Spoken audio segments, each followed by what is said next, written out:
Et puis, de son œuvre, c'est son dernier ouvrage, qui s'appelle Les Trois Entretiens. Pour ceux qui connaissent le russe, c'est Tri Razgovor. Les Trois Entretiens, qui est l'ouvrage qui est paru après sa mort en 1900. Hein, voilà. Ce livre a été dans ma jeunesse une pierre très importante, et j'ai tellement aimé ce livre que je l'ai même traduit 2 fois. Il existait en français, mais dans une très mauvaise traduction de 1910 de quelqu'un, un ami de Soloviev d'ailleurs, qui avait appris le russe en traduisant Soloviev. Alors il y avait des choses un peu bizarres. Voilà. Donc, quelques mots sur Vladimir Soloviev. Les dates de sa vie, c'est 1853-1900. Donc il meurt très jeune, à 47 ans. Et il est très souvent considéré comme le premier philosophe russe. Hein. En ce sens, premier philosophe, ça veut dire que, non pas qu'il ait eu une carrière universitaire réellement, mais c'est quelqu'un qui va laisser une œuvre philosophique presque complète. C'est-à-dire qu'il laisse une éthique, il laisse une philosophie politique, il laisse une esthétique. Donc, si vous voulez, c'est quand même ce qui se rapproche le plus d'une œuvre philosophique tout à fait complète. Avant Soloviev, bien sûr, il y a eu des penseurs, même si vous lisez une histoire, il y en a plusieurs, de la philosophie russe, vous trouverez d'autres philosophes. Avant Soloviev, vous trouverez Piotr Tchadaev, qui lui a écrit en français toute son œuvre. Vous trouverez chez les slavophiles, Kireyevski, vous trouverez plutôt chez les occidentalistes, vous trouvez Belinsky, etc. Mais si vous voulez, ce sont plus des penseurs, ce qui ne diminue d'ailleurs en rien leur valeur, hein, ce sont plus des penseurs que des philosophes. Si vous voulez, on pourrait comparer à, je sais pas moi, par exemple Burke en Angleterre, c'est plus un penseur qu'un philosophe. Si vous prenez De Maistre ou Lamennais en France, c'est pas vraiment des philosophes, hein, mais c'est des penseurs, et ce sont des esprits tout à fait stimulants. Oui, Soloviev laisse aussi, c'est très intéressant, mais ça c'est plus russe, il laisse une historiosophie, et même une sophiologie, et même une ecclésiologie. Mais ça, on reviendra peut-être un petit peu là-dessus tout à l'heure. Soloviev aussi n'a pas écrit que des ouvrages philosophiques. Il a une correspondance très importante qui n'a pas été traduite en français pour l'essentiel, sauf sa correspondance qu'il a écrite directement en français. Et puis il est poète. C'est un poète connu qui est dans les anthologies, et il a joué un rôle très important dans la naissance du symbolisme russe. Enfin, Bloch, Biely se réclament très souvent de lui, et des mythes aussi liés à la personne de Soloviev. Je dois dire que c'était un personnage, c'est peut-être ça qui m'avait beaucoup plu quand j'avais 22 ans, tout à fait séduisant. Il était très grand, avec des très beaux yeux. Les dames se pâmaient quand il prenait la parole, et il avait quelque chose de profondément séduisant. Non pas que ce soit un homme à femme, mais c'était quelqu'un qui prenait son auditoire et qui avait une force, une capacité de persuasion très, très grande. Il a été très proche de Dostoïevski, alors que entre les deux, il y a 35 ans de différence. Hein. Dostoïevski meurt en 1881, à tel point que l'on dit que la famille Karamazov est inspirée de la famille Soloviev. C'est-à-dire que Soloviev étant plutôt, je ne sais pas si c'est, bon je vous le dis, puis vous relirez si vous avez oublié, Soloviev étant tantôt Ivan, parce que Ivan est le philosophe de la famille, le raisonneur, et tantôt Alyosha, parce que Alyosha c'est le mystique, c'est le très beau jeune homme, n'est-ce pas, proche du Christ. Hein. Il peut d'ailleurs être, et d'ailleurs il y a aussi un côté Dimitri chez Soloviev. Non, bah non, enfin bon. Non. Non, mais on peut trouver peut-être que Dostoïevski, c'est toujours compliqué la création littéraire, peut-être que Dostoïevski a trouvé en Soloviev les trois frères à la fois. Hein. Et d'ailleurs, il y avait à l'intérieur, Soloviev s'entendait très mal avec ses frères, qui eux aussi, dont deux au moins, c'est une fratrie très nombreuse, dont deux ont aussi été des auteurs. Hein, et puis il y a une sœur aussi, qui est une poétesse connue de l'âge d'argent, de la période du romantisme, pas du romantisme, du symbolisme russe. Mais évidemment, alors le père de Vladimir Soloviev, c'est pas le père Karamazov, c'est un universitaire très auteur d'une considérable, immense histoire de l'Empire russe, je ne sais plus en combien de volumes, quelque chose comme 20 volumes, et qui mourra d'ailleurs à la tâche très jeune, enfin assez jeune comme son fils. Il y a une chose que je voulais dire, parce que c'est peut-être une idée générale qui peut intéresser tout le monde. Pourquoi la philosophie apparaît en Russie seulement dans la première moitié du 19e siècle, et pas avant. Bon. Alors, c'est vrai de beaucoup d'autres pays d'ailleurs. Hein, la philosophie apparaît plutôt tard. Mais parce que pour qu'il y ait philosophie, il faut qu'il y ait tradition philosophique, c'est-à-dire il faut qu'il y ait des universités, il faut qu'il y ait des philosophes professionnels. Sinon, ce sont des penseurs, tout géniaux qu'ils soient, mais ce ne sont pas des philosophes. Il faut aussi une langue capable dans laquelle on puisse philosopher. Vous voyez, Tchadaïev, qui est une génération et demie avant Soloviev, Tchadaïev écrit en français. Parce que le russe, pour lui, ne convient pas tout à fait pour exprimer les idées qu'il veut exprimer. La langue russe, si vous voulez, la langue russe, la langue littéraire, hein, évidemment, tout le monde a parlé russe depuis qu'il y a eu des Russes, mais la langue russe en tant que langue littéraire n'apparaît véritablement qu'avec Karamzin, l'historien, et Pouchkine.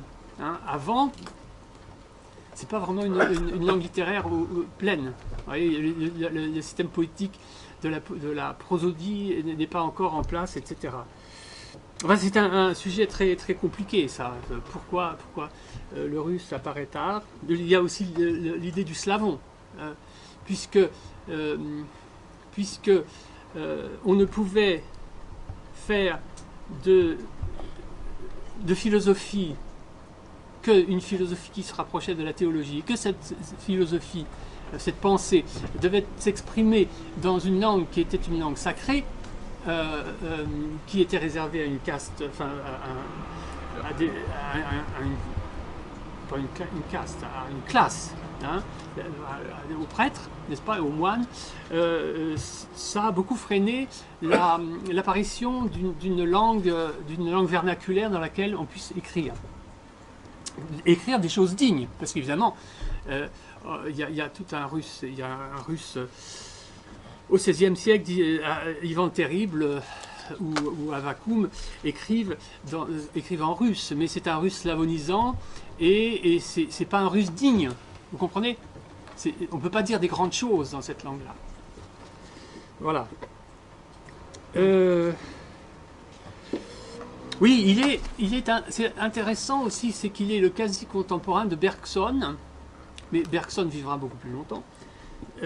Mais il joue un rôle un peu semblable à celui de Bergson. C'est-à-dire que Soloviev va être le premier philosophe russe, comme je l'ai dit, mais aussi, après, d'abord dans sa jeunesse, avoir été slavophile, et puis, avec le temps, d'être devenu de plus en plus occidentaliste,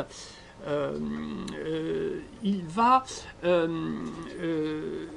être à l'origine d'un renouveau d'une pensée proche d'une spiritualité, un peu comme Bergson, vous voyez, c'est-à-dire d'une pensée non positiviste. Voilà. Hein.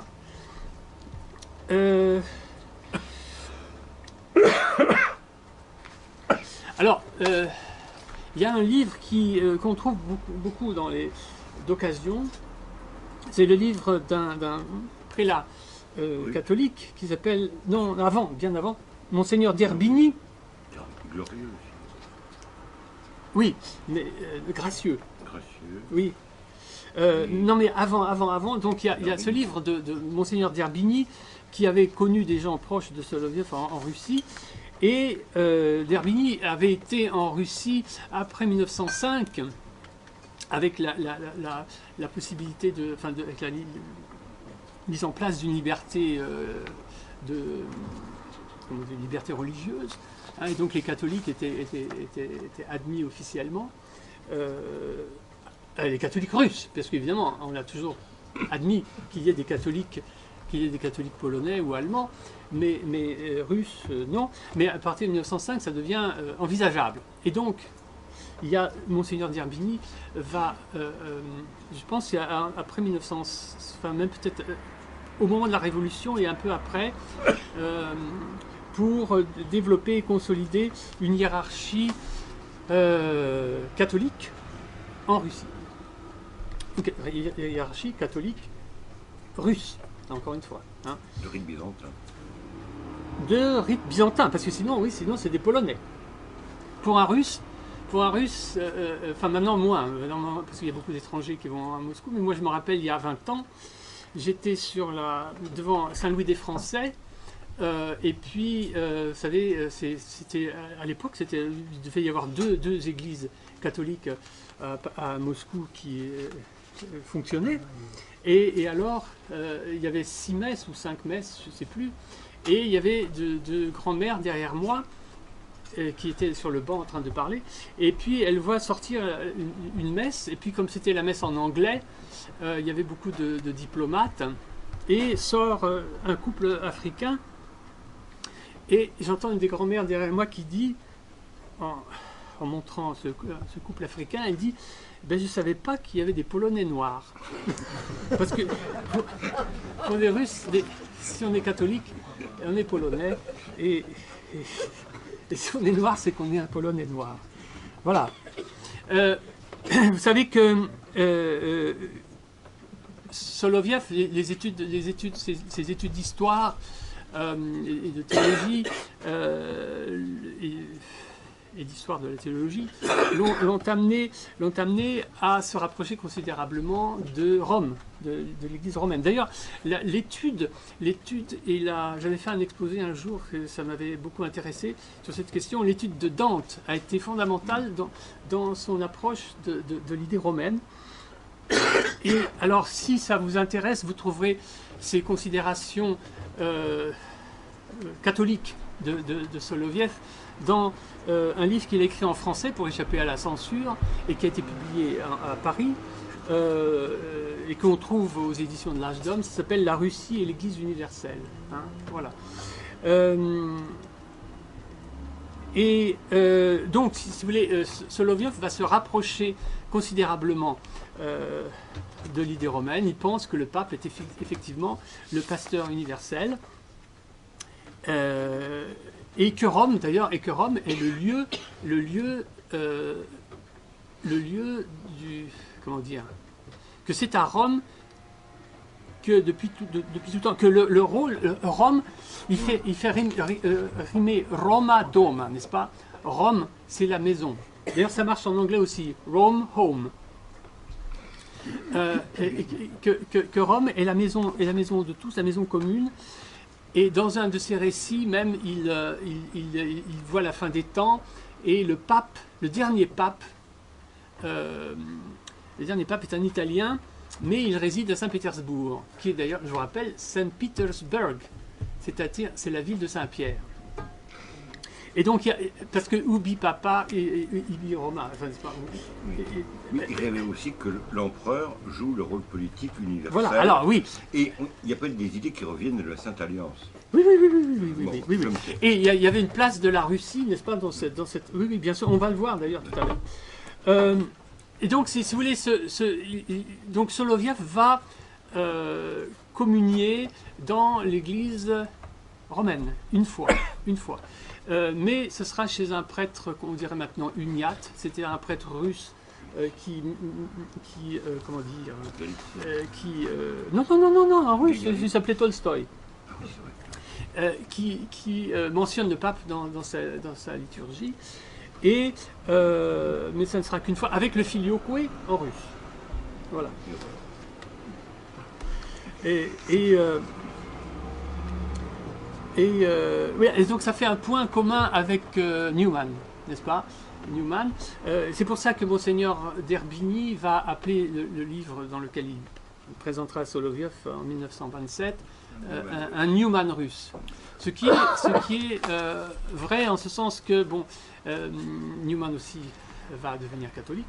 Et l'un et l'autre d'ailleurs vont composer des deux essais assez proches et sans se connaître. Soloviev est beaucoup plus jeune que Newman, sur le développement dogmatique de l'Église. Mais sauf que c'est ça qui est intéressant chez Soloviev, Soloviev va devenir catholique sans dire qu'il n'est pas orthodoxe, sans se considérer comme non orthodoxe, alors que Newman, pour devenir catholique, cesse d'être anglican, n'est-ce pas? Pour Soloviev, l'Église orthodoxe russe est catholique, même si elle ne le sait pas, et si elle ne veut pas l'avouer jusqu'au bout. Ce sera jusqu'à la fin de sa vie sa conviction intime. Et puis il mourra épuisé. Il a eu une vie, enfin, il laisse une œuvre considérable, il meurt à 47 ans, il faut avoir beaucoup travaillé, et puis s'être épuisé. C'est quelqu'un qui a mené une vie errante toute sa vie, qui n'a jamais été en bonne santé, bref. Donc il meurt tôt, mais il mourra il se confessera à un prêtre orthodoxe à la fin de sa vie, peut-être parce qu'il n'y avait pas de prêtre catholique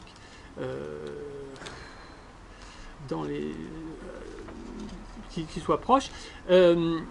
À la fin de sa vie, d'ailleurs, on le voit d'ailleurs dans le livre dont je vais vous parler, à la fin de sa vie, il est d'ailleurs moins catholique. Il dit, moi je suis protestant aussi. Voilà. Alors, pour aborder l'œuvre de Soloviev, eh bien, écoutez, donc, puisque c'est le livre de lui que je préfère et que je l'ai traduit, eh bien, je vais vous en parler. Est-ce qu'il y a des personnes qui l'ont lu? Donc c'est une nouveauté pour beaucoup, c'est très bien. Alors, donc ce livre, je vous l'ai dit, à mon avis, c'est son chef-d'œuvre. C'est un très bon écrivain. Soloviev est un très bon écrivain. Il a écrit d'ailleurs des petites pièces, des petites farces, des choses comme ça, pas sérieuses du tout. Il a le sens du dialogue. Et ces 3 entretiens, ce sont évidemment 3 dialogues. Alors, donc, dans ce livre, le sous-titre, c'est 3 entretiens sur la guerre, la morale et la religion, suivi du court récit sur l'Antéchrist. Voilà. Alors, je pense, et je ne suis pas le seul à le penser, c'est l'avis général, que si vous voulez lire quelque chose sur l'Antéchrist, c'est peut-être ce qu'il y a de mieux sur la réalité du mal au dernier temps. Il y a d'autres livres, je pense à celui de Benson, mais c'est moins, je sais pas, ça fait un peu... Le maître de la terre. Le maître de la terre, voilà. À mon avis, c'est beaucoup moins fort. Alors donc, ces 3 entretiens, donc la scène se passe à Cannes, dans une villa. On est en 1900, et c'est effectivement sur la Côte d'Azur que Soloviev a commencé cet ouvrage, et puis après il va le finir à Saint-Pétersbourg. Donc la scène se passe à Cannes, dans une villa, sur 3 journées. Bon, 3 journées, et il y a plusieurs personnages qui vont discuter. Ces personnages, alors à mon avis tout ça est important. En général, ça n'est pas dit. Donc, ce que je vous dis est original. Voilà. Ces personnages sont 6 en comptant le narrateur. Il y a 6 personnages. Ce qui est idéal pour des entretiens, n'est-ce pas? Puisque on dit qu'il faut être pas moins que les muses. Non, je me trompe toujours. Pas moins que les grâces, mais pas plus que les muses. C'est-à-dire entre 3 et 9 pour qu'il y ait véritablement... Vous voyez, là, par exemple, c'est raté. On est trop nombreux. Pour qu'il y ait véritablement un entretien. Donc, ces personnages, c'est une dame. Alors, il faut forcément qu'il y ait une dame. Pour qu'il y ait une société, il faut qu'il y ait une dame. Elle a un certain âge, elle représente le bon ton, le sens commun, et c'est grâce à elle d'ailleurs que les choses se passent très très bien. Elle rappelle à la politesse quand il faut, parce que ces messieurs de temps en temps s'échauffent, et puis c'est grâce à elle qu'on n'est pas dans un café entre intellectuels, mais on est dans le monde. Et ça, à mon avis, c'est, je dirais en conclusion, c'est quelque chose de fondamental. Donc il y a la dame qui joue son rôle pendant tout le livre. Et puis, alors, le premier entretien est dominé par un personnage qui représente, selon Solovyov, la vérité du passé. Mais c'est pas parce que c'est la vérité du passé que c'est pas la vérité. C'est la vérité. Mais c'est une vérité qui a surtout été illustrée dans le passé. Cette vérité du passé, exprimée par le général, c'est la guerre, c'est le patriotisme, et puis c'est la religion nationale, n'est-ce pas? Donc il représente ce point de vue du passé, mais vérité quand même. Le deuxième dialogue est dominé par celui qu'il appelle l'homme politique. En russe, c'est politique. Tandis que le général, c'est général. Bien. Alors l'homme politique, lui, il représente le présent. Alors, cet homme politique, en fait, c'est un ancien diplomate. Il est libéral, il est sceptique, il croit dans la paix, il croit dans le progrès. Voilà, donc de nos jours, ça serait moins un homme du présent, peut-être. Mais il est l'homme de... c'est l'homme de la fin du 19e siècle, quoi. Civilisé, pas très civilisé, mais sceptique. Il n'est pas hostile à la religion, mais il reste quand même sceptique. Le troisième personnage, donc, qui va dominer pour le troisième entretien du troisième jour, c'est Monsieur Z. Voilà. Z, en russe aussi, c'est Z, n'est-ce pas? Parce que le Z en russe, c'est la 5e lettre de l'alphabet. Tandis que là, c'est vraiment la dernière, c'est le Z latin. Et donc, si vous voulez, alors lui, il est plus jeune, et c'est l'homme de l'avenir, c'est l'homme cultivé, mais cultivé dans ce sens qu'il voit toute la culture sub specie aeternitatis, vous voyez, sous l'angle de l'éternité, et d'ailleurs, et sous l'angle même de la fin, puisque c'est ce qu'indique l'initiale par laquelle il est désigné. Et enfin, parmi ces personnages, il y a le prince. C'est un militant tolstoïen. Alors, ce serait de nos jours, je ne sais pas moi, un altermondialiste écolo, voilà, et qui s'oppose à tous. Voilà, il s'oppose au général, il s'oppose à l'homme politique, il s'oppose à Monsieur Z. Alors, il s'oppose au général parce qu'il est contre l'armée, parce qu'il est contre la patrie, parce qu'il est contre l'Église au sens traditionnel du terme, et parce qu'il est pacifiste, n'est-ce pas? Enfin, pacifiste au sens tolstoïen ou gandhien, enfin, rappelant qu'il faut aimer son ennemi. Il faut aimer vos ennemis, aimer votre ennemi. C'est pas dans Soloviev, mais un ami, il y a quelques années, m'a fait remarquer qu'en grec, je ne sais pas comment c'est en grec, mais en latin, on distingue, il y a 2 mots pour l'ennemi. Il y a l'ennemi privé, qui est inimicus, et l'ennemi hostis, n'est-ce pas? Et donc il est dit diligite inimicos vestros, et non pas hostes vestros, n'est-ce pas? Donc ce qu'il faut aimer, c'est pas l'ennemi public, qui nous est enjoint d'aimer, c'est l'ennemi privé. Celui qui m'a fait du tort à moi seul. Bon. Mais ça, c'est pas dans Solovyov. C'est une remarque qu'on m'avait faite et j'ai trouvé que c'était parfaitement pertinent. Solovyov, mais c'est dans Schmitt. C'est dans Schmitt, oui. Peut-être qu'il avait dit parce qu'il avait lu Schmitt. Mais c'est pas moi qui l'avais trouvé. À l'homme politique, donc, ce prince s'oppose aussi à l'homme politique, en ce sens que lui, il est contre toute idée de culture instituée. Il est contre, comme Tolstoï, contre l'université, l'école, les tribunaux, le mariage, les institutions.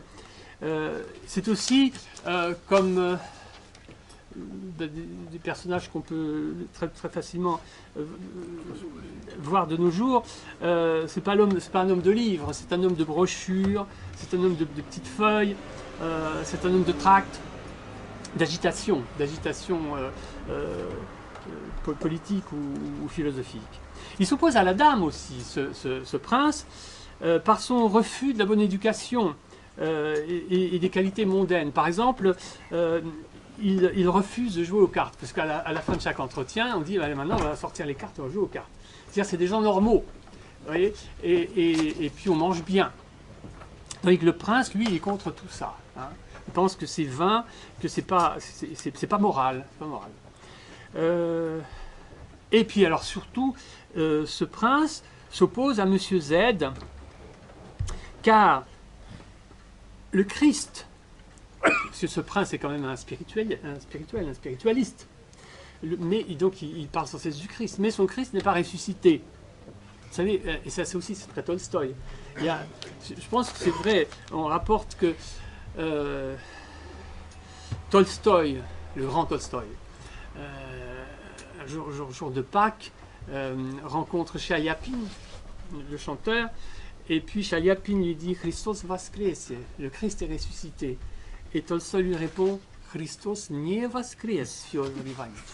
C'est-à-dire, le Christ n'est pas ressuscité. Alors que c'est, bon, je veux dire, si on n'y croit pas, au moins on ne dit rien. Mais non, le Christ n'est pas ressuscité. Pour Tolstoï, c'est fondamental. Et pour le prince aussi. Donc son Christ n'est ni Dieu ni ressuscité. Pour le prince, le Christ est simplement un juste qu'il faut imiter en refusant toutes les hypocrisies sociales et en jeûnant. Ça, il faut toujours beaucoup jeûner. Gandhi, vous savez, sera un disciple de Tolstoï.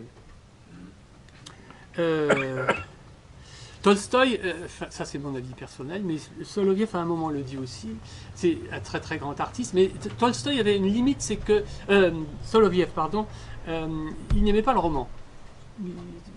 Ni Balzac, ni Flaubert, ni Tourguenieff, tout ça, ça ne le touchait pas. La poésie, oui, le théâtre, oui, mais pas le roman. Donc il n'était pas peut-être lui, l'ami de Dostoïevski, n'était peut-être pas tout à fait prêt à apprécier que Tolstoï, c'est quand même, c'est un très grand.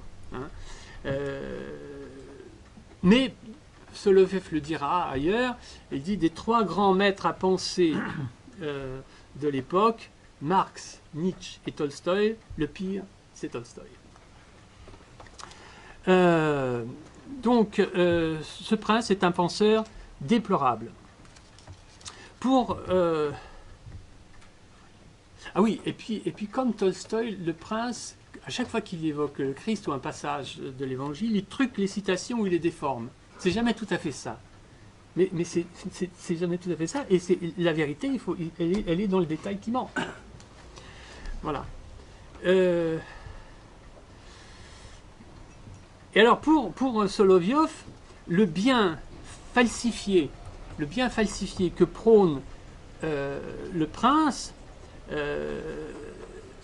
et ce faux Christ qu'il appelle à suivre, avec une conception erronée du monde, font que Tolstoï et le prince sont l'un et l'autre des annonciateurs, des préfigurations de l'antéchrist et des apostasies dont il nous fait voir un portrait dans le court récit. Alors, donc je vous ai dit la quatrième partie de ces trois entretiens, c'est à l'intérieur du troisième entretien, il y a ce qu'on appelle le court récit sur l'Antéchrist. Alors, la première idée de Soloviev, ça avait été de parler de l'Antéchrist dans le courant du troisième entretien, et puis le sujet lui a paru si c'est grave, sérieux, et que il utilise un stratagème. À un moment, Monsieur Z dit: ah, mais puisqu'on parle de l'Antéchrist, je vais aller chercher un manuscrit qui est dans ma chambre, qu'un moine m'a laissé, le père Pansofi. Alors évidemment, on s'amuse un petit peu. Il y en a un qui dit Pansofi, c'est un polonais. Vous savez que Pan en polonais, ça veut dire monsieur. Mais en fait, ça veut dire celui qui sait tout. Hein, Pansofius. Et donc, Monsieur Z va donner lecture de ce court récit sur les temps derniers et de l'Antéchrist. Alors, oui, c'est cette idée fondamentale de falsification du bien, parce que le mal n'entre pas en général dans nos cœurs ou nos esprits sous la forme du mal, il entre toujours sous la forme du bien, mais c'est un faux bien. Hein, alors, qui est cet Antéchrist? Alors, Soloviev nous parle donc de la fin du début du XXe. C'est l'époque du péril jaune. Alors il y a invasion des Chinois et des Japonais en Europe. Il y a les assassins d'ailleurs islamistes, enfin l'équivalent. Bref, et puis après l'Occident se ressaisit. Et apparaît un personnage. Alors, moi je l'ai toujours vu un petit peu comme Krishnamurti, je ne sais pas si vous voyez le genre de personnage très beau, très beau, jeune, brillant mais plein de douceur. Un personnage qui n'a pas de nom. Soloviev ne l'appelle que le surhomme, que l'homme qui vient, et qui va devoir son ascension aux médias, à l'argent, à la maçonnerie, il le dit aussi, à la maçonnerie. Ce personnage, c'est intéressant qu'il est sans filiation, il n'a pas de nom. Sans filiation, alors que le Christ, lui, c'est le contraire. Le Fils, lui, on a la généalogie, 2 fois, hein, dans un sens et dans l'autre. Et le Fils procède, n'est-ce pas? Le Fils procède du Père, tant que lui, il n'a pas de Père. C'est pareil aussi dans le Satan de Milton, dans le Paradis perdu, lui aussi, il est sans origine. Et il écrit un best-seller qui s'appelle « La voie ouverte vers la paix et la prospérité universelle », qui est tout à fait le contraire de la porte étroite, hein, que le Christ nous appelle à suivre, que la voie étroite. Il devient... ses qualités médiatiques et son charme universel le font élire président de la Fédération européenne et puis empereur romain. Alors c'est là, voilà, c'est la fausse Rome qui va se constituer. Et petit à petit, il va répandre de plus en plus sa doctrine qui, on peut penser que c'est une sorte d'apologie du soft, du flou, qui d'ailleurs n'exclut pas une certaine dureté. J'avais trouvé enfin bon, oui, alors que oui, en fait ça, il est innommé, il n'a pas de nom parce que lui-même est anomique. Il prêche l'anomie, c'est-à-dire l'absence de normes, l'absence de critères et de règles de discernement. L'anomie, c'est l'absence d'organisation légale ou naturelle et le dérèglement de toute chose. Et d'ailleurs, saint Paul appelle l'Antéchrist, je crois que c'est dans l'Épître aux Thessaloniciens, Soloviev le dit d'ailleurs, il l'appelle anomos.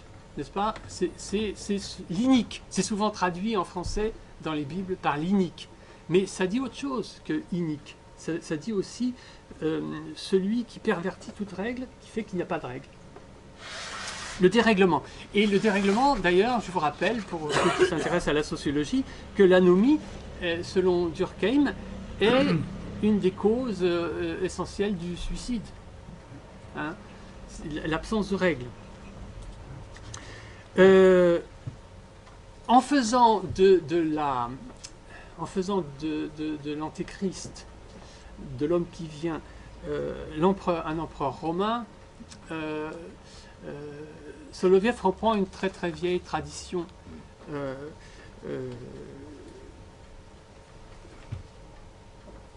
parce que il faut occuper Rome, parce qu'il faut pervertir Rome, c'est fondamental, parce que c'est Rome qui retient.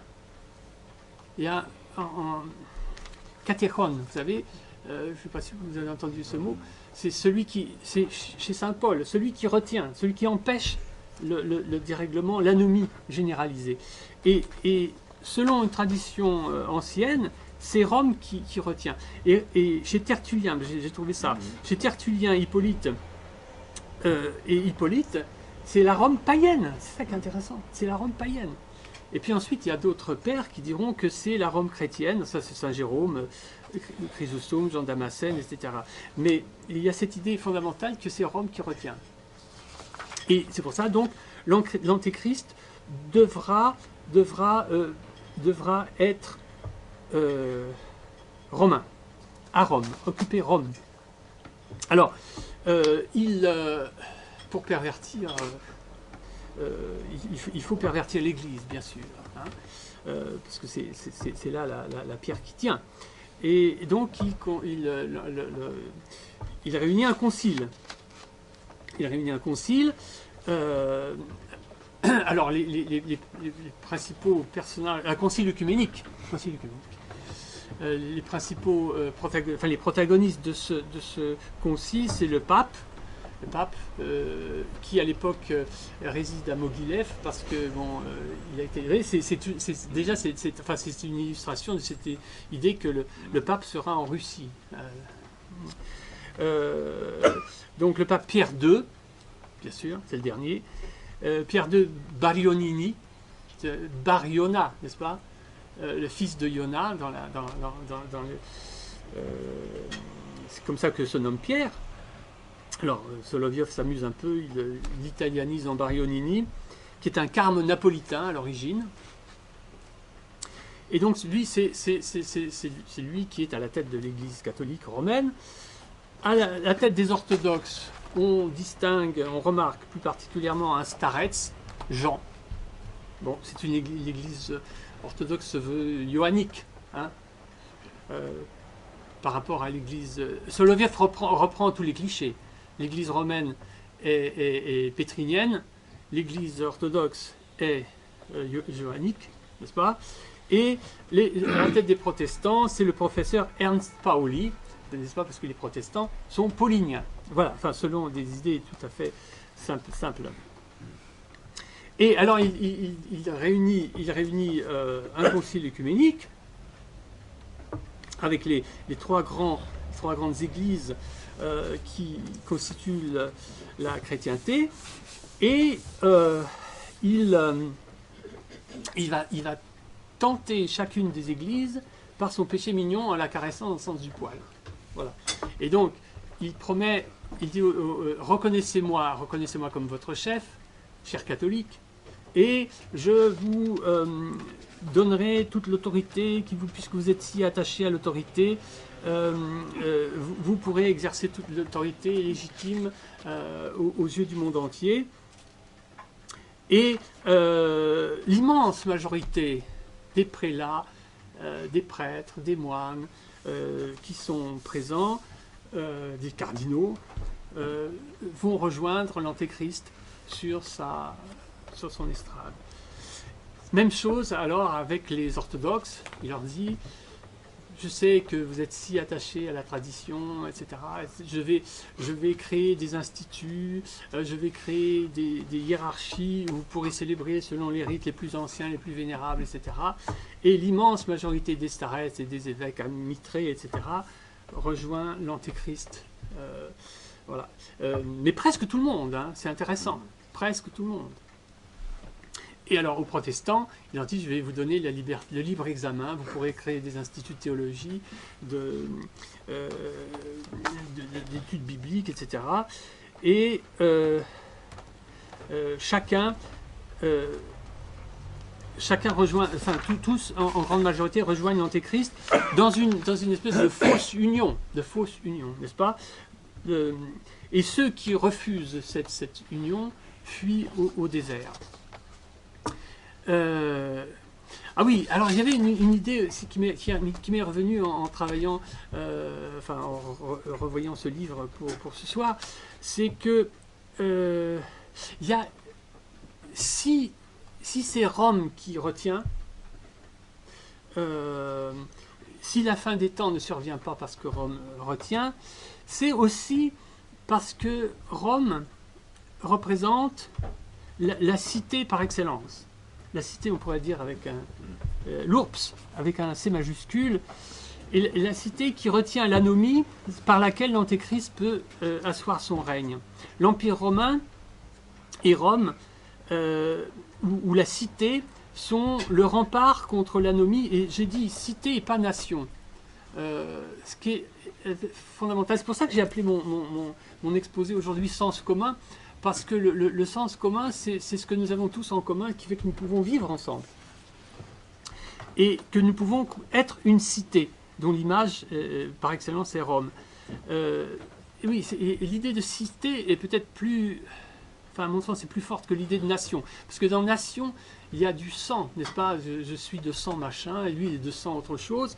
Il y a de l'inéluctable. Hein.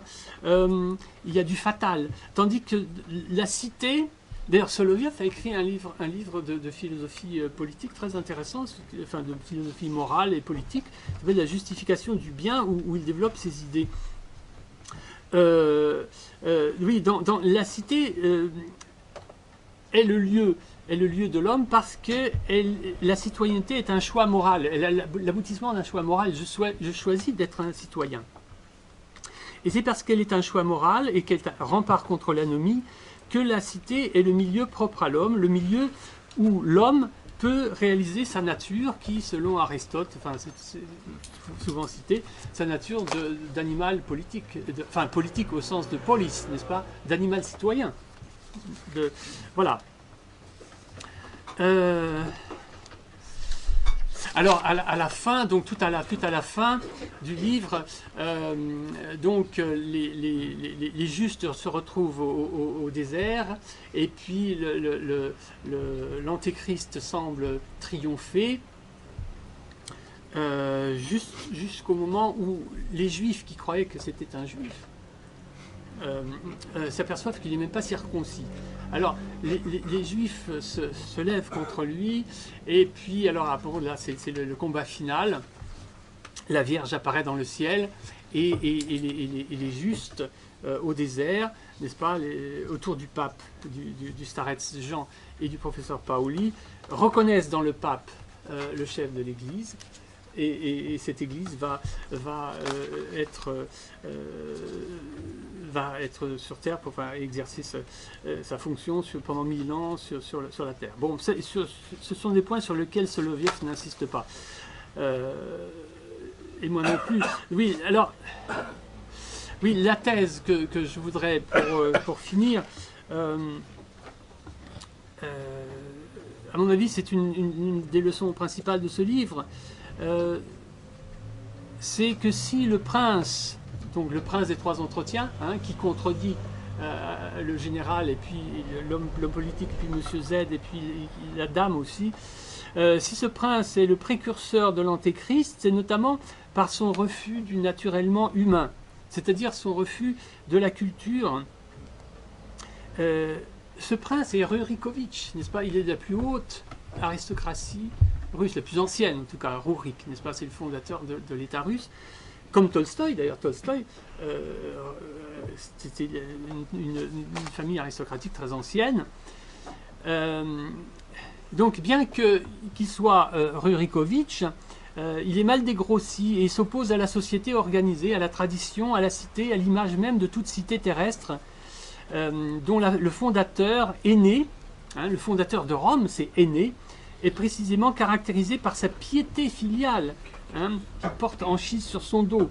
Encore une fois, on voit là l'importance de la filiation contre cette idée de tabula rasa sous des apparences ascétiques et de fausses vertus. Soloviev, je le disais tout à l'heure, était un grand lecteur de Dante. Il écrit des pages magnifiques sur Dante. Et il n'ignorait pas qu'une des leçons majeures de la Divine Comédie, c'est que dans l'ascension spirituelle, le dépassement humain passe préalablement par une restauration de cette part de l'âme humaine qui, selon la formule de Tertullien, est naturaliter Christiana. N'est-ce pas? Notre âme est naturellement chrétienne. Et que chez Dante, le dépassement humain, le transhumanar, c'est comme ça qu'on dit, passe par l'humanar, par l'humanisation. Chez Dante, Dante il suit d'abord Virgile, et puis ensuite il rencontre Béatrice, et puis ensuite Saint Bernard, et puis la Vierge, et puis c'est là seulement qu'il voit le Christ, n'est-ce pas? Donc il y a des gradations qui passent par la vraie culture. Et cette humanitas, son lieu est la cité. Alors à la fin des 3 entretiens, c'est là que je vais finir sur cette considération, à la fin des 3 entretiens, Soloviev nous montre le petit reste des justes évincés dans le désert de Judée après la prise du pouvoir de l'Antéchrist. Ils sont dirigés par les chefs légitimes. C'est important aussi de voir que les chefs légitimes restent des églises. Le pape ne flanche pas. Le starets Jean ne flanche pas. C'est même Jean qui reconnaît. Il dit à un moment, mes petits-enfants, c'est l'Antéchrist. Et le professeur Paoli, chef des luthériens, est reconnu comme chef. Ça, c'est important aussi. Donc, ils sont dirigés par les chefs légitimes des églises enfin réunies sous la houlette du pape Pierre II. Ils attendent le second avènement qui ne va pas tarder. Or, il n'est pas interdit, c'est moi qui le dis, il n'est pas interdit de penser que ces 3 chefs représentent allégoriquement le germe préservé de la nature humaine capax Dei, capable de Dieu, puisqu'en leurs personnes respectives, c'est la règle ascétique, le starets Jean, l'école ou la grammaire, ce qui rend possible la philosophie, c'est-à-dire le professeur Paoli, sous l'égide de Rome, c'est-à-dire le pape, qui sont réunis. Sous l'égide de Rome, parce que, comme j'ai dit tout à l'heure, comme on le dit un dicton ancien, là où est le pape, là est Rome. Donc là, même s'il est dans le désert de Judée ou à Saint-Pétersbourg, c'est Rome. Voilà.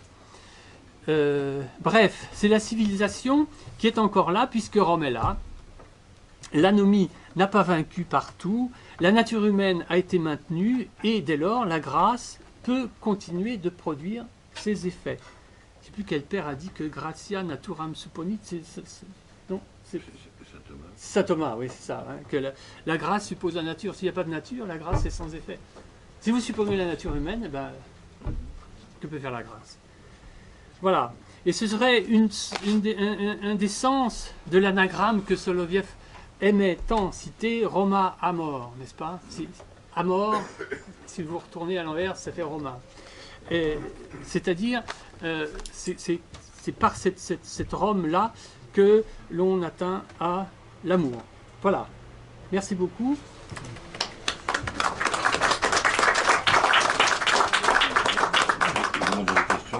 Oui, bah oui. Je pense qu'il y aura quelques questions et je peux te commencer à en poser une. Ouais, j'ai soif. Oui. Soloviev, au départ, était slavophile. Merci.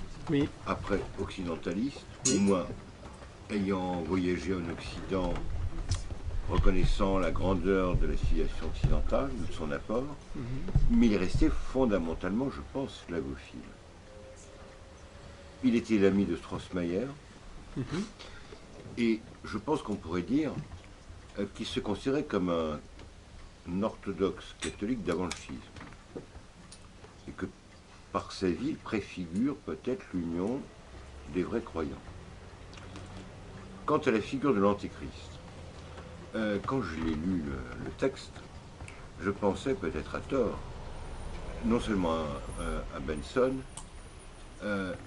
mais aussi au roman d'un Italien ultramoderniste, Vagorosi, Il Santo, le Saint, qui lui aussi imagine un concile. C'est un rêve apocalyptique et prémonitoire, alors que c'est écrit tout à fait au début du XXe siècle. Je ne sais pas si vous voyez ce roman. Non, je n'ai pas lu. Il Fagorosi. Oui, j'ai entendu Hein? parler, mais je n'ai jamais lu. Alors, Ouais. il y a des points communs. Oui, bah, j'imagine. Il y a des points communs. Et je me demande quelles sont les sources avec la Sainte Alliance aussi. Ça fait beaucoup de questions. Oui. C'est-à-dire que l'homme politique, il s'inscrit dans, pas vraiment dans la Sainte Alliance, parce qu'il n'est pas mystique. Dans la Sainte Alliance, il y a quand même un aspect mystique. Mais de toute façon, l'homme politique n'est pas contre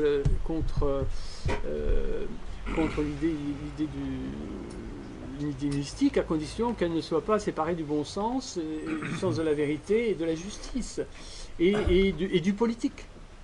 C'est-à-dire que l'homme politique dit moi j'ai été diplomate. Si je suis diplomate, c'est parce que je suis mandaté. Je suis mandaté. Je suis légitime parce que je suis mandaté.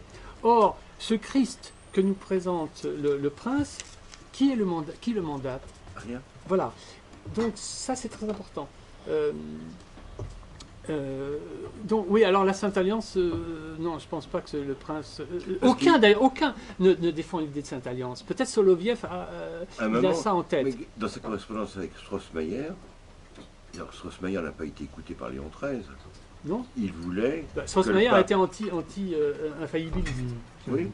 Oui. Mais il n'était pas le seul. Non. Hein. Et combien d'évêques orientaux ont signé les décrets du Vatican I, mes droits étant saufs.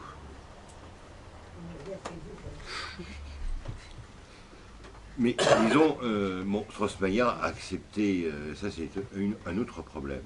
Oui. Mais il souhaitait que le pape joue un rôle universel de pair avec l'empereur. Oui, mais Strossmayer... l'empereur ne l'a pas écouté non plus. Strossmayer, c'était un Croate. Dépendant de l'Empire austro-hongrois. Voilà. Et il était panslave. Pour des raisons peut-être religieuses, mais aussi pour des raisons politiques. Je ne sais pas je sais pas si Strossmayer était si proche que ça des orthodoxes. Il était proche de Soloviev parce que Soloviev s'est intéressé aux Slaves catholiques, mais bon, ça je sais pas, je saurais pas dire moi. Monsieur Szczypiński était plus ou moins l'héritier spirituel de Strossmayer.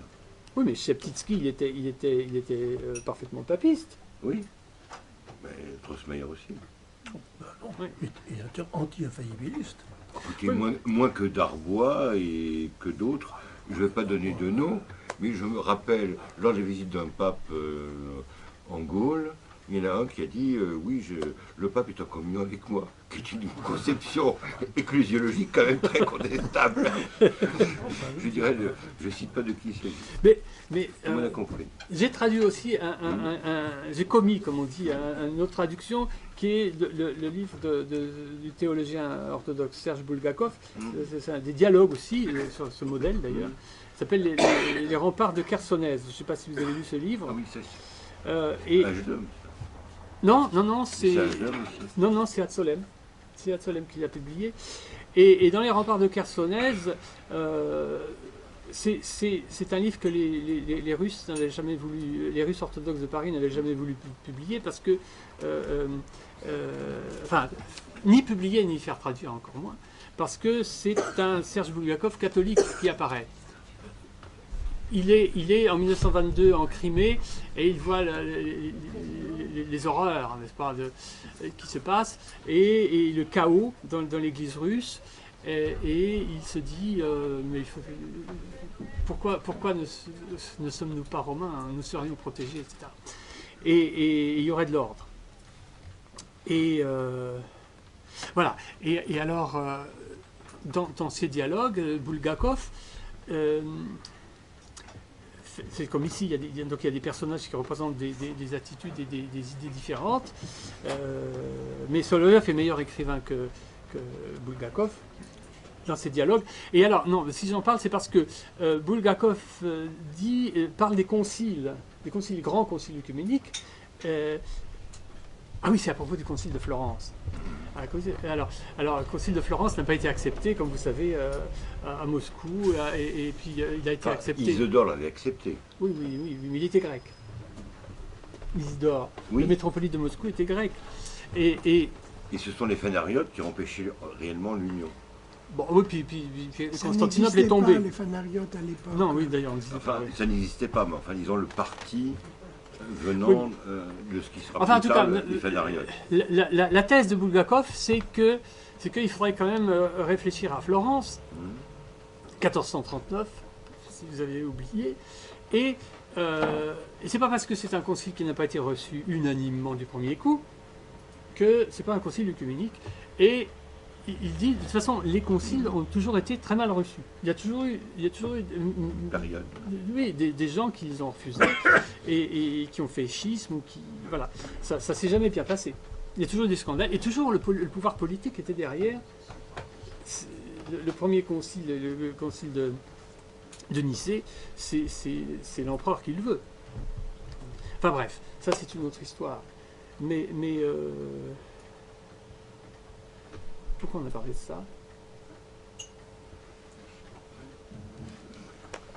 Excusez-moi, j'ai lu entre les mains le récit sur l'Antéchrist, mais sans le reste, parce que je l'ai lu par un fichier informatique. Oui. Et du coup, j'ai du mal à comprendre, parce que notamment, je n'ai pas eu les discours entre le prince, etc. Moi, j'avais plutôt eu l'impression que le personnage principal était très citadin, qu'il n'était pas du tout rustique ou... Alors, ça ne veut pas dire qu'il était civilisé au sens de personnage d'ancien. Le prince, vous dites que le prince est un citadin? Non, pas le prince, mais l'Antéchrist en l'occurrence. Ah oui, C'était un citadin. Oui. Je n'ai pas vu en revanche qu'il y avait d'anomie. Ah non, mais l'anomie, c'est moi qui l'ai dit le mot. Oui. Mais la chose y est. Je ne l'ai pas vu du tout. Mais si, puisque le prince... Le prince, sa thèse fondamentale, c'est la thèse anarchiste. C'est-à-dire que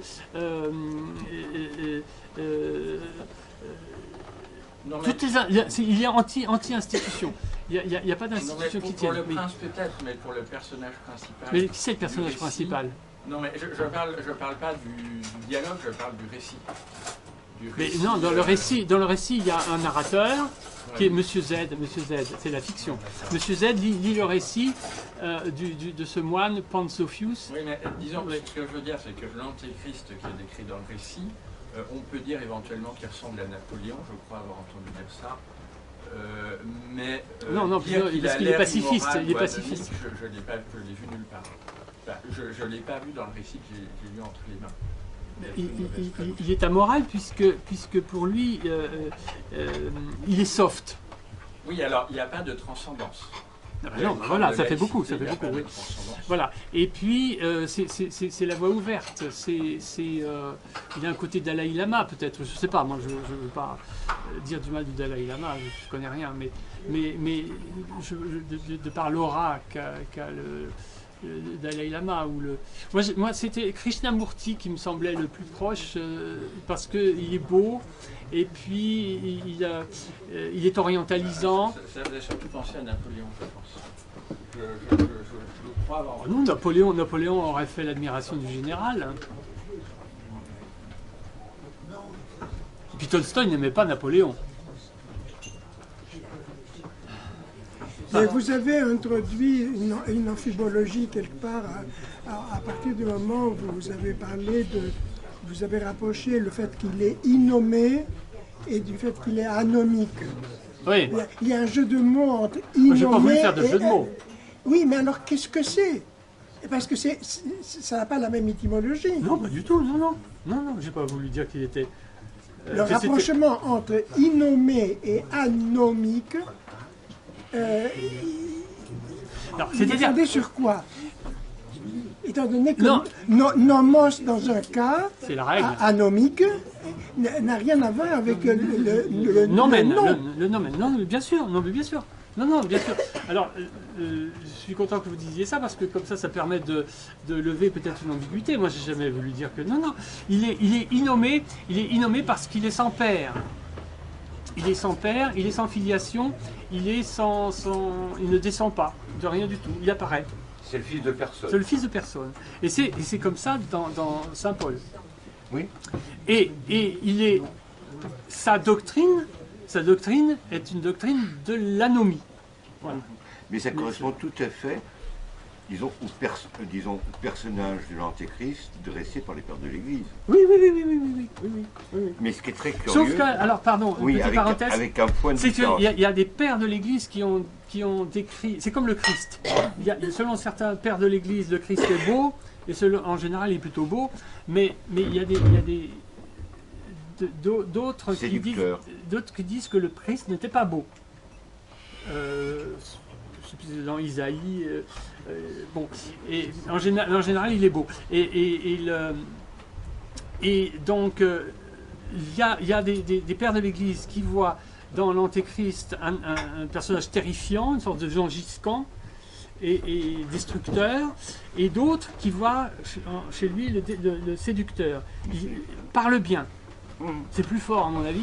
Le mal sur apparence de bien, Oui. la dotation du mal sur apparence de bien. Oui. Est-ce que vous pouvez revenir, il me semble que dans Le Prince, Soloviev s'attaque un peu à Tolstoï, si je me trompe Beaucoup, pas. oui. Et est-ce que vous pourriez préciser en quoi, si vous voulez, ce que Soloviev, excusez-moi, reproche à Tolstoï, notamment sur le problème du mal. Là où, qu'est-ce que pense Soloviev de la manière dont Tolstoï a vu le mal dans le monde? Parce que si on y va jusqu'au bout de votre logique, ce Tolstoï préfigurerait un peu le futur antichrist. Ah oui. Enfin, la doctrine de Si Tolstoï. j'ai Oui. bien compris. Mais Oui. en quoi Soloviev se sépare de Tolstoï sur le problème du mal? Enfin, je crois qu'il a, c'est vraiment... D'abord, Soloviev et Tolstoï se connaissaient. Ils se connaissaient, même si Tolstoï était beaucoup plus âgé, mais et ils avaient collaboré au moment des grandes famines, je crois que c'est 1891, il y a eu d'épouvantables famines en Russie, et Tolstoï a organisé des campagnes d'aide aux populations affamées, et Soloviev a lui aussi participé à sa façon à ça par des conférences, etc., puis en rassemblant de l'argent, et voilà. Mais il y avait une totale incompréhension déjà entre les deux. Tolstoï a assisté aux conférences qui ont rendu Soloviev très très célèbre, les conférences sur la divino-humanité. Tout Pétersbourg était venu l'écouter. C'est un peu comme Bergson, je l'ai dit tout à l'heure. Vous savez que le Collège de France, les gens étaient debout sur les fenêtres pour pouvoir écouter Bergson. Et là, c'était en plus à la russe, c'était avec plus de peut-être de fougue, voilà. Et donc il y a un succès mondain impressionnant, et puis philosophique, on peut dire. Et Tolstoï a dit, mais c'est que c'est du charabia, on n'y comprend rien, ça ne veut rien dire, etc. Donc, si vous voulez, les deux hommes ne se comprennent pas. J'ai dit tout à l'heure que Soloviev n'était pas du tout lecteur de romans, il n'aimait pas les romans, il n'en lisait pas. Et bon, Tolstoï, c'est un romancier, c'est pas un penseur, oui, c'est un romancier. Il a fait des essais aussi, Tolstoï. Oui, lamentable, enfin, à mon avis. Mais, Non, mais je dis ça. oui, qu'est-ce que l'art? C'est accablant. Enfin, et en tout cas, non, moi je crois qu'aujourd'hui, en vous parlant, j'ai quand même réussi à tirer l'idée essentielle. C'est-à-dire que Tolstoï, il est contre toutes les institutions. D'ailleurs, il y a des passages très drôles de critique de Tolstoï dans ce livre. Alors, on ne sait jamais contre quoi il est. il est contre le mariage, mais en même temps, il a des maîtresses. Mais c'est bien d'avoir des enfants, mais c'est mal d'en avoir. Il faut aller à l'école. Il ne faut pas aller à l'école, mais lui-même, il fonde des écoles, etc. C'est à la fois un Rousseau C'est une espèce de Rousseau, de Cohn-Bendit, de c'est pas quoi. Disons, de métachristianisme. Oui, il y a cette idée, voilà. De métachristianisme. Mais d'un christianisme qui est uniquement esthétique et moralisant. Et humanitaire. Et humanitaire. Alors Dostoïevski, au départ, il était démocrate. Bon, tout le monde peut faire des péchés. Et il avait été envoyé en camp de repos. Il est sorti de là, converti. Enfin, c'est un peu converti, oui. Oui, ça, enfin, oui. très schématiquement. Converti à une drôle de religion aussi. Hein. La religion du peuple russe, oui. Mais qui a ses beaux côtés. Qui perd son peuple. Mais Oui. quand il prévoit, disons, les tribulations de la Russie, et presque la révolution, et en même temps le renouveau spirituel de la Russie, et ce Christ russe qui va embrasser la Sainte Russie puis l'Europe, il y a un côté eschatologique qui peut rejoindre peut-être Soloviev. Sauf que, à mon avis, enfin, moi je pense que il faut voir Dostoïevski comme un romancier. C'est un très grand romancier, c'est très fort, mais à mon avis c'est un piètre penseur. Le journal d'un écrivain, enfin, il y a des belles choses dedans, parce qu'il y a des récits dedans, mais... Sans un homme ridicule, c'est pas bête. Sans un homme ridicule, c'est une pensée forte. Oui, alors évidemment, c'est paru dans le journal d'un écrivain, mais c'est pas le journal d'un écrivain, c'est comme des récits, oui. Oui. Non, mais je pense que c'est. Vous avez une question. Je vais préciser. Merci pour ta conférence, c'est très intéressant, très enrichissant. La question que tu poses au propos que Vladimir Solovyov, le premier philosophe russe, là c'est difficile d'être d'accord avec toi, parce que reconnu que le premier philosophe des Slaves de l'Ouest, c'est Grigory Skovoroda, qui était son... Solovyov, il était son... par sa mère, neveu, Solovyov était ukrainien. Par sa mère. Il était de la même famille d'ailleurs, et il était très fier d'appartenir à la lignée de Skovoroda, par sa mère. Et Skovoroda, c'est vraiment le premier philosophe. Pourquoi? Oui, vas-y. On dit que c'est ma branche russe. Mais les Russes ne voulaient pas philosopher dans le sens construire le système, dans le sens opérer par les concepts. Pourquoi? Parce que la pensée religieuse est dominée toujours préoccupation intellectuelle. Et donc, c'est gnosio-ontologie qui était préoccupation des Russes. Mais au deuxième moitié du XIXe siècle, par différents, ou même avant, par divers canons, arrive la pensée allemande. Par exemple, Tютchev, qui suivit les cours de Schelling, il amène la pensée Schelling, mais par sa poésie. Des frères Dostoïevski amènent aussi Schelling en Russie. Et les slavophiles aussi amènent Schelling. Petit à petit, façon allemande, mais conquis les Russes. Mais même en construisant les concepts, la thématique reste toujours, c'est la pensée chrétienne. C'est la pensée chrétienne, toujours. Et donc, Solovyov, il reste dans cette tradition, sa pensée reste profondément chrétienne, mais il opère déjà à la façon occidentale par les concepts. Mais... Voilà. Donc, dire que c'est un premier, peut-être c'est un des premiers, pas le premier, parce qu'avant lui, j'ai oublié le nom, mais déjà, il avait la pensée conceptuelle. avant Louis. Mais Louis, c'est un des premiers, c'est vrai, dans ce genre de pensée, purement occidental. Et encore une autre chose que je vais souligner, il avait une obsession de le péril jaune. C'est ça qui l'a amené de chercher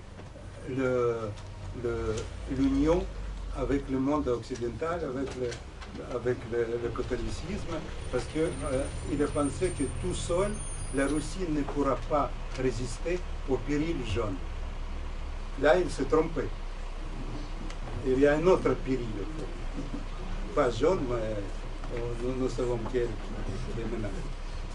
Il est allé au Vatican, il est resté un mois là-bas, il est inspiré à voir l'audition du pape, mais le pape ne reçoit pas. Petite précision. Mais moi, j'ai dit tout à l'heure que on pouvait le considérer comme le premier philosophe russe parce que... À la façon occidentale. Ben oui, mais c'est tout. Mais oui. la pensée russe, c'est pas nécessairement occidental. Mais non, je suis bien d'accord. Mais c'est comme... c'est comme il y a un livre de Françoise Cheng qui s'appelle La pensée chinoise. Ouais.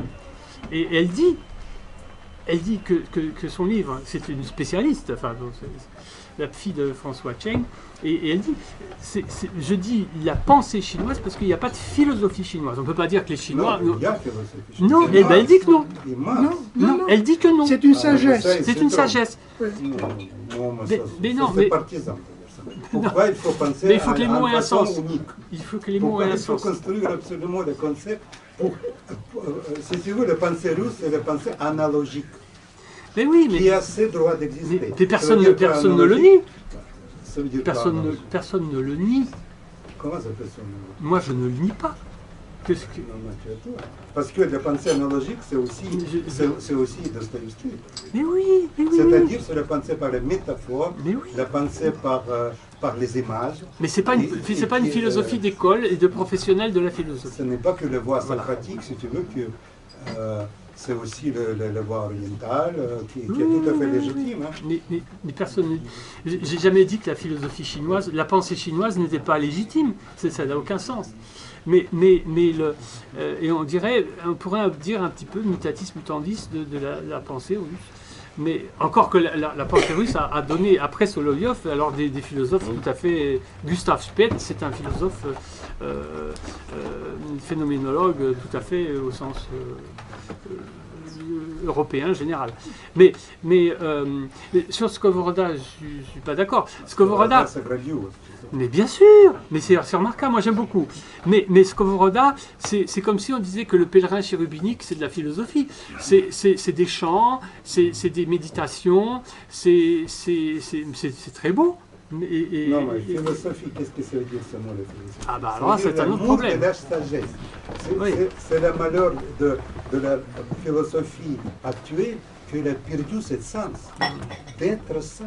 Amener aux gens la possibilité de connaître. Je ne suis pas d'accord du tout avec parce que vous êtes... l'amour de la sagesse, ça veut dire la sagesse au sens traditionnel du mot. Vous n'êtes pas d'accord? Il y a quelque chose de nouveau qui est apparu en Grèce, qui est la philosophie. C'est quelque chose de particulier. Il y a une vraie nouveauté. Si tu noies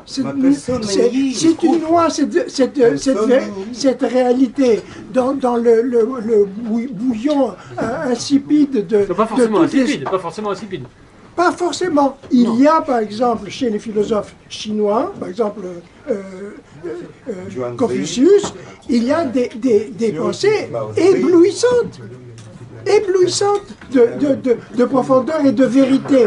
Sauf que ces pensées-là ne sont pas étayées par une argumentation.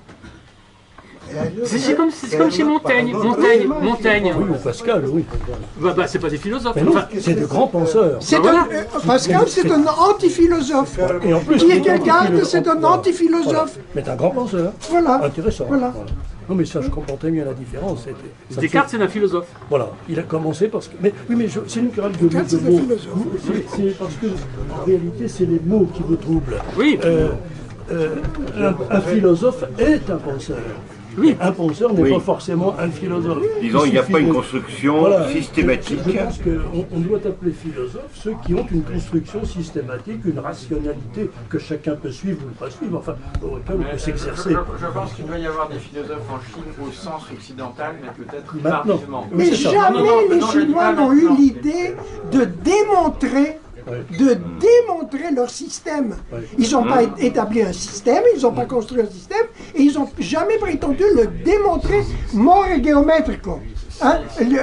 Pour Platon, il fallait être géomètre pour entrer dans son c'est ça. école. Voilà. Voilà. C'est ça, la philosophie. C'est-à-dire le lien, ce qui fait la particularité de la philosophie grecque, c'est son lien avec les mathématiques.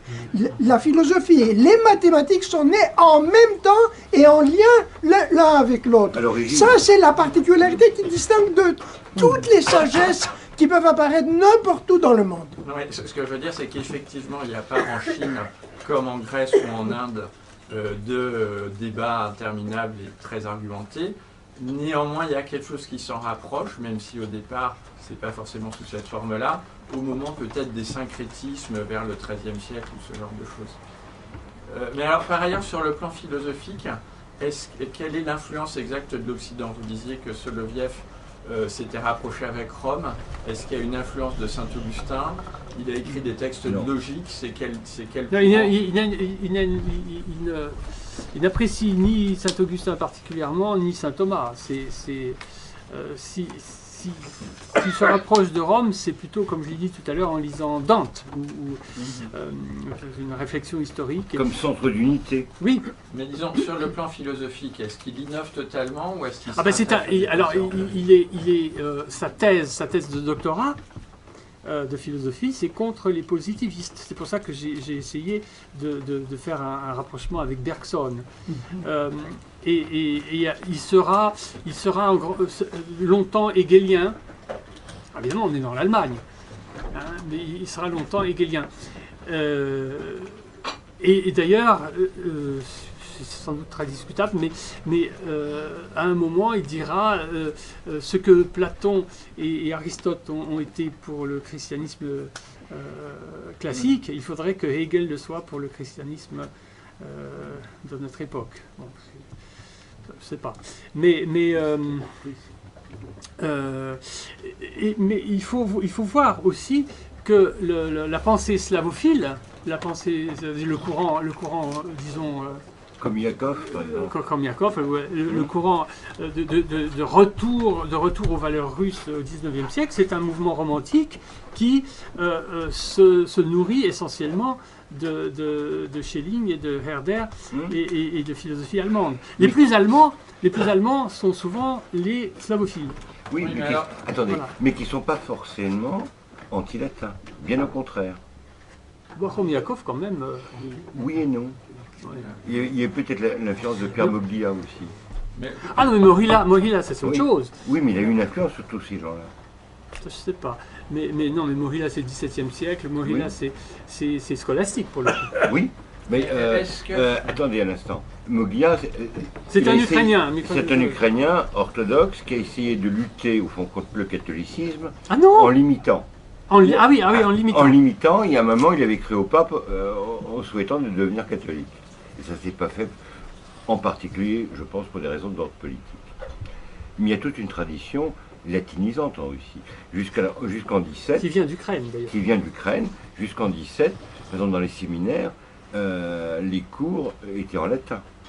Ah oui, mais même les cours de philosophie. Oui, les étaient en cours de latin. philosophie étaient en latin Étaient- en et- Russie jusqu'à et- pendant les premières Dans d'autres décennies du lieux, 19e siècle. je ne dirais pas lesquels pour pas être de mauvaise humeur, j'avais fait une journée russe, et vous étiez peut-être là, et il y avait une chorale composée de chefs de chœur russes. Je pense que vous étiez là. Et il y a des petits tradis ou petites idées très courtes, aussi courtes que leurs cheveux. Ah, mais vous devriez venir voir notre messe, choses comme ça. Et l'autre lui répond, mais la messe de Saint-Pie V, je la connais. Alexis disait des fois en semaine la messe de Saint-Pie V, Alexis. l'ancien patriarche de Russie. Parce que c'est plus court. Puis on sait quand ça commence. Voilà. Par Bien essayé. par rapport à Hegel, est-ce que l'intérêt pour Hegel, outre effectivement ce succès au 19e, peut être lié au fait que la dialectique de Hegel, justement, par rapport au rationalisme occidental en général, peut sembler un antidote du point de vue slavophile? Ah bah oui, parce que chez Soloviev, il y a un moment où il dit l'Orient, c'est Dieu qui brûle tout, c'est l'islam, c'est Dieu sans l'homme. L'Occident, c'est l'homme sans Dieu, et la Russie, donc c'est thèse, antithèse, synthèse, la Russie, qui c'est l'homme-dieu, n'est-ce pas, qui va réconcilier l'extrême Orient que représente l'islam, ou le bouddhisme sous d'autres aspects, et le rationalisme occidental. Donc il y a toutes sortes de schémas comme ça, tripartites chez Soloviev. Il a bien aimé à un moment ce genre de schéma. Ça s'appelle les trois forces. Ouais. Il appelle ça Et les par trois rapport forces. à Hegel, en revanche, est-ce que chez Dostoïevski, il n'y a pas une critique implicite de Hegel, ne serait-ce que dans Crime et Châtiment? Alors ça c'est la colle. Où finalement les spéculations de l'assassin sont typiquement hegeliennes quand il donne son article. Les partis slavyanophiles, Dostoïevski appartenait au parti slavyanophile, étaient très, très critiques et hostiles à l'enseignement de Hegel. C'était pour eux vraiment l'antichrist. Oui, mais Il faut lire Khomякov. Ces lignes, Khomякov, c'était ça je ne saurais pas vous dire. un chef des slavyanophiles. C'était dans 1860, des lignes qu'il décrit Hegel comme justement le route vers le néant. Cela dit, l'un n'empêche pas l'autre. L'un n'empêche pas l'autre. Parfois, on s'inspire le plus des gens qu'on critique le plus. Non, ça c'est le socialisme, le socialiste russe qui est inspiré de Hegel. Mais slavanophile, ce n'était pas des socialistes, c'était les pensées religieuses, chrétiennes. Oui, ce que je veux dire, c'est que par exemple, si vous regardez Platon et Aristote, Aristote ne fait que critiquer Platon et en même temps, c'est le penseur dont il est le plus proche.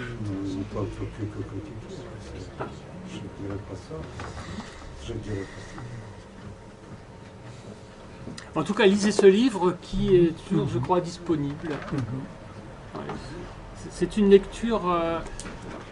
en même temps, c'est amusant, puisque c'est plein d'esprit. On n'a pas l'impression d'être dans la haute philosophie, et pourtant, on apprend beaucoup de choses. J'ai appris beaucoup de choses.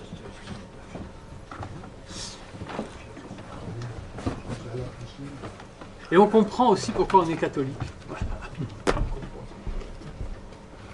Mais il faut souligner aussi qu'il était immense poète.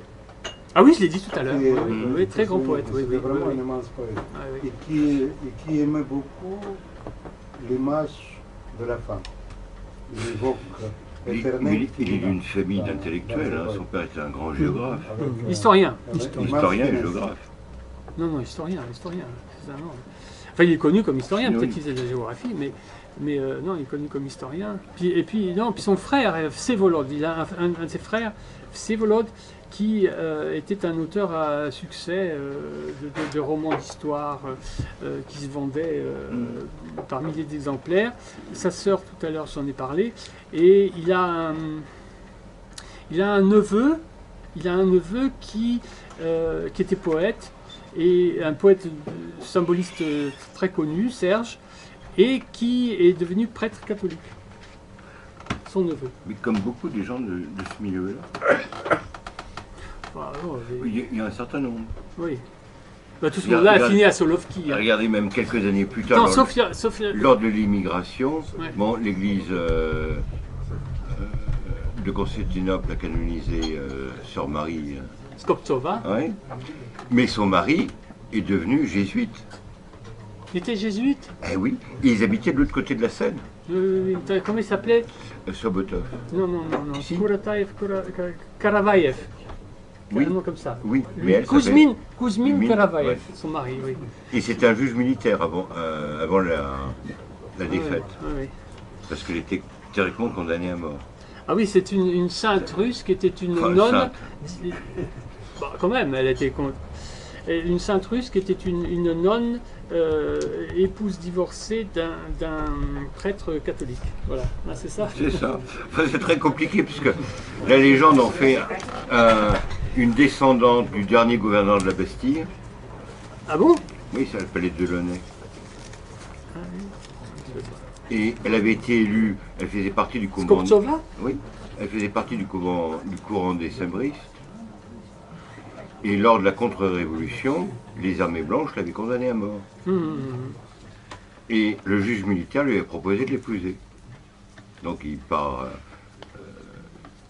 d'abord en Serbie, après à Constantinople, il vient en France.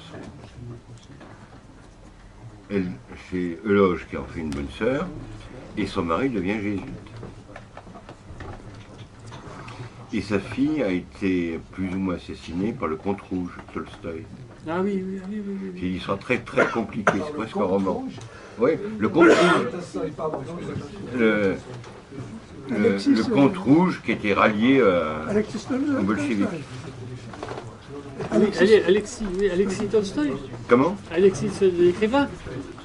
Le Comte Rouge, oui. C'est Alexis Tolstoï. Oui.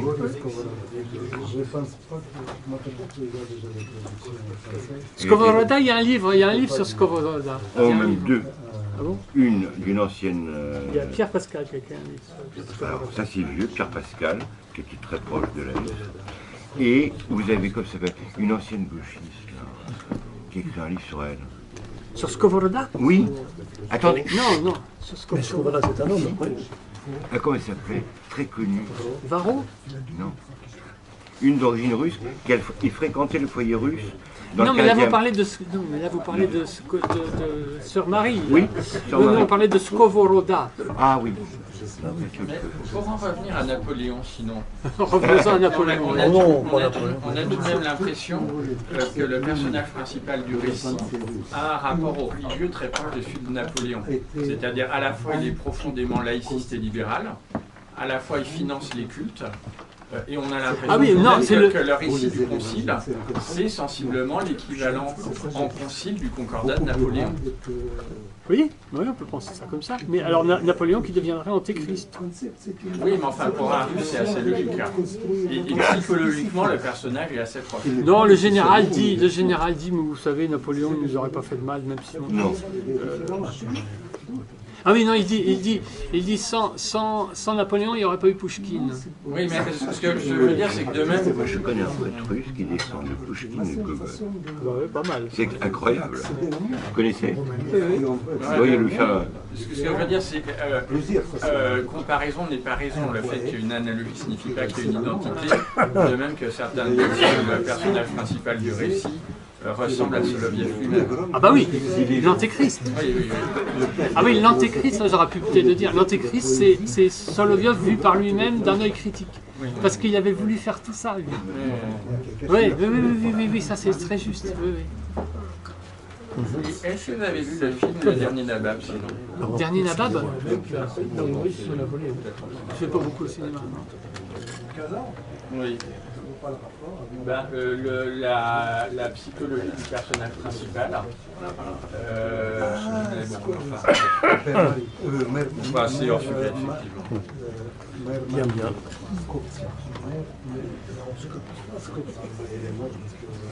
Voilà. Donc, on va peut-être arrêter là. Comment? On va peut-être arrêter là. Il y a d'autres questions. Oui, ça.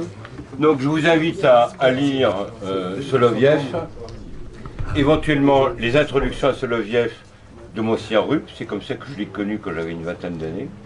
C'est un peu curieux, mais c'est Oui, intéressant. c'est intéressant. C'est intéressant. C'est mieux. Quand je parle, j'aimerais avoir le silence. Là, c'est les vieux restes de prof. Excusez-moi. Bon. Et j'avais le sens de la discipline. Je savais la faire rallier. Attention. À la romaine. Bon. Soloviev, c'est dans le livre de Moissy Ruple, je pense, c'est beaucoup plus intéressant. Il y en a plusieurs. Il y en a deux. Oui, que celui de Delobier, qui est dégoulinant de bons sentiments. Bon, non, puis c'est petit. Enfin, Bon, c'est passons. bah, c'est-à-dire que Passons. oui, Même- Monseigneur Roup, qui était évêque de Monaco, a traduit. Il a traduit. Il y a deux livres. Il y en a un, c'est sur le message ecclésial de Soloviev, qui est de lui, et l'autre, c'est une traduction de la vie de Soloviev par son neveu, C'est ça. le poète dont j'ai parlé tout à l'heure. Et Monseigneur Rupp a fait beaucoup de commentaires, parfois très curieux, parfois bizarres, mais non, c'est intéressant, bien sûr. Très intéressant. Donc ça peut être une bonne approche pour Soloviev. Et on peut considérer Soloviev, je ne sais pas, peut-être vous allez me corriger, comme un chrétien d'avant le schisme. Oui, bien sûr. Parce qu'à un moment, la police arrive et lui pose des questions. Savoir qu'est-ce qu'il faisait, s'il était orthodoxe ou catholique. Je veux dire, en Russie. Oui, à la fin de sa vie. C'est-à-dire qu'à un moment, il a risqué gros. Oui, À un moment, il a risqué gros parce que si, avant 1905, si vous étiez russe et que vous quittiez la foi de vos ancêtres en devenant catholique ou protestant ou je ne sais pas quoi, vous perdiez vos biens. Et vos biens étaient confisqués, et si vous étiez sur le sol national, vous risquiez la relégation. Donc, c'est pour ça qu'il est resté assez. Enfin, il a prolongé ses séjours, notamment en France. Mais il n'a pas beaucoup voyagé. Hein. Soloviev, c'était un très mauvais voyageur. Il est allé en Égypte. Il est allé à Rome. Il est allé en Égypte.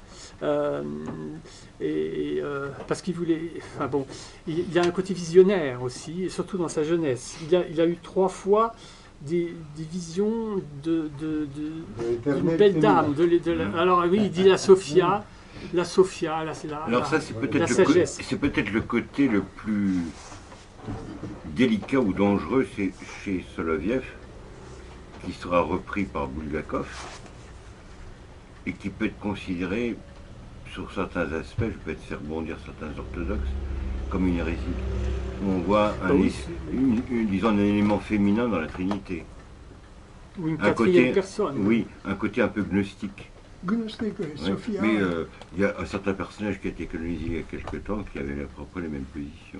Jean-Paul II. J'ai dit un certain personnage. Mais d'ailleurs, il n'y a pas.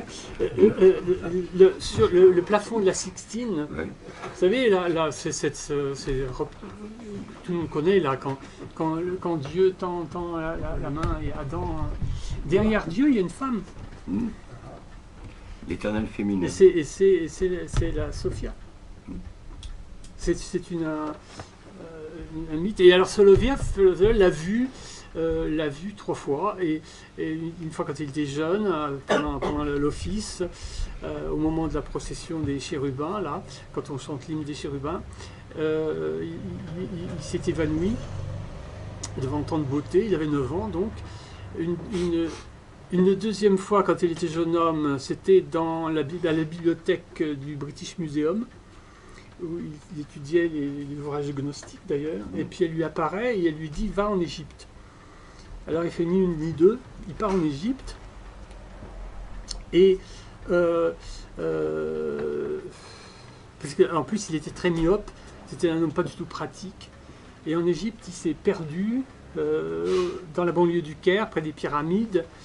Et il y a des bédouins qui l'ont pris, enfin raconte-t-il, d'ailleurs en se moquant de lui-même, parce qu'il était doué d'humour. Des bédouins le prennent pour le diable parce qu'il était en chapeau haute forme et en frac comme on était à l'époque. Et l'assomme à moitié, donc, et le matin il se réveille et au pied de la pyramide, il revoit la Sophia. C'est un peu comme Lourdes. Alors, et ça restera quelque chose qui le marquera jusqu'à la fin de sa vie. Et d'ailleurs, tout à la fin des 3 entretiens, il y a la Vierge qui apparaît. Et si on regarde, je m'étais intéressé à ça, si on regarde les jours, la Vierge apparaît dans le ciel, la Vierge des tout derniers temps, là, couronnée de soleil avec la lune sous les pieds. Eh bien, elle apparaît le jour de la Sainte Sophia dans l'église orthodoxe. D'accord. La Sainte Sophie. Voilà, bon. Oui, ça a un rapport avec les grosses croix, je veux dire, Oui, les francs-maçons, tous, ils regardaient du côté de l'Égypte. Oui, mais il est baigné de ça, oui. Oui. Enfin, dans sa jeunesse. Après c'est-à-dire qu'il reste, oui, je dis il reste russe. Il y a toujours cet aspect-là chez lui. Il y a un côté aussi héros de Hoffmann, personnage baroque. Enfin, Merci beaucoup. Du point de vue ecclésiologique, je pense qu'on peut voir dans Soloviev un pont entre l'église de Rome Ah bah oui. et la troisième Rome. Ah non, alors là, il n'y croit pas. Oui, justement, le terme je l'ai employé à dessein. Jamais il a pensé Oui. que Moscou était la troisième Rome. Et D'ailleurs, c'est un mythe, excusez-moi, c'est Oui. un mythe très tardif. oui, Et- qui remonte bien après le... Bien après, oui. Et parce que ça n'a jamais été très important. Ça n'a jamais été très important. D'ailleurs, Ce qui a la été très rupture- important, c'est Moscou Oui. comme deuxième Jérusalem. Moscou, Jérusalem, ça c'est très important. Parce La que- nouvelle Jérusalem, Parce que c'est la Moscou. rupture, Mais- même après l'exil d'Isidore, n'a pas été immédiat. D'ailleurs, même au mois Athos, il y avait des moines catholiques bien après le schisme. Oui. Donc, deuxième chose, qu'on retient dans Soloviev, peut-être comparer une écrivain, j'oublie son nom, une archéologue libanaise. Ah oui. Vous voyez qui c'est? Oui. C'était publié à l'œil. Oui, c'est de Guibert. C'est C'est de remarquable. Guibert, qui est une thèse qui reprend pour certaines éditions de Soloviev, en montrant que le schisme est anticanonique. Mais elle est pour. Elle est orthodoxe. Oui. Mais elle dit que le concile de Florence Et valide, canonique. est canonique. Et moi, elle m'a convaincu. Mais moi aussi. Et que. Donc Oui, on peut être catholique et orthodoxe. Oui, mais allez dire ça à des orthodoxes. Ou à des catholiques. Bonne chance. Ou à des catholiques. N'est-ce pas? Les catholiques. Bon, écoutez, je vous signale que lundi prochain,